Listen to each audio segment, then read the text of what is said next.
Today we are going to study about human health and disease. In this chapter we will be studying what is the meaning of health, what are diseases, what are the different kind of diseases, how our immune system works. So this video is just an introductory video in which we will be studying about the meaning of health, disease and the different categories of diseases. First of all, we'll study what is health. Health may be defined as a state of complete physical, mental, and social well being, and not only the absence of disease. Now, what does it mean by physical well being? Physical well being means that we are not having any kind of disease, not even cold and cough, we are not having any kind of disease. Then mental well-being means we are not under any kind of stress, and social well-being, that is obviously related to our mental health conditions. So in these three conditions are necessary to say that a person is perfectly healthy. But in common language we just consider that if there is no disease, that means that person is healthy. But actually World Health Organization has considered these three things, that is physical, mental and social well-being, to be the measure of health. Now regarding the meaning of disease. Now disease term that is made up of two words, dis and ease. Now when we talk of ease, it means person is comfortable, but when there is dis-ease means that person is not comfortable. So disease is that condition in which a person is not at all comfortable, and that may be due to any kind of factor arising inside the body. Now the disease can be due to genetic reasons, that means any cause underlying the individual's body, it's his DNA, and it may be due to some environmental factor, that may be any outside agent. Internally that person is not having any problem, but due to environment that person develops certain kind of abnormal condition or disease. Now let's study the different categories of diseases. We can categorize all the human diseases into two basic categories. One is congenital and second is acquired. Congenital word means by birth.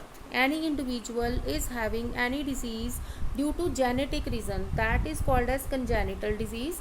And when someone is not having any disease due to genetic reason, but that person acquires that disease in the lifetime, that kind of disease is called as acquired. Now genetic diseases may include any kind of abnormality in the chromosomes that may lead to different diseases. We'll study about these diseases. You already have studied about some of them in chapter 5, that is thalassemia, sickle cell anemia. Such kind of diseases, they are congenital diseases. But as far as acquired diseases are concerned, these are acquired in our lifetime, and that may be some kind due to some kind of agent or viruses or bacteria, or due to some kind of deficiency or any kind of abnormality in the functioning of the body. Now on the basis of these two types, they are classified into communicable and non-communicable. Now when we talk of communicable disease, communicable means that can be conveyed from one person to another. Like we talk of communication, in communication one person says something and the other person receives that message. Now when we talk of disease, that means a communicable disease is that disease which can be taken up by a person from some other person who is already having that disease. Now these may be categorized into two categories, that is contagious and non-contagious. Contagious means which are due to contact with that person, like if we are quite near to that person, we use the clothing or we touch that person, so that we can get that disease. Such kind of diseases are called contagious. while the non-contagious diseases are those which are communicable, that can be taken from one person to another, transferred from one person to another, but that is that both of those persons may not actually be in contact with each other. For example, if I take an example of any kind of disease, say typhoid. So in that case, one person is having that disease, that person, the waste product of that person, that may get added into the water body or the food of some other person due to unhygienic conditions. In that case, the other person may develop that disease because of the causative bacteria from the diseased person, but actually both the two persons, they are not in direct contact with each other. So these kind of diseases are called as communicable. Second are the non-communicable diseases. These diseases may develop inside the body due to some disorder in the immune system, due to some deficiency, or due to general weaknesses inside the body, but these are not communicable. That is, they are not transferred from one individual into another individual. Two persons may live together, they may share the food, share the clothing, but they do not develop these diseases. First category inside this is deficiency. You must have studied about deficiency diseases also in your previous classes, like deficiency of vitamins and minerals in our body may lead to different kind of deficiency diseases, and these are also non-communicable. Second category is degenerative changes.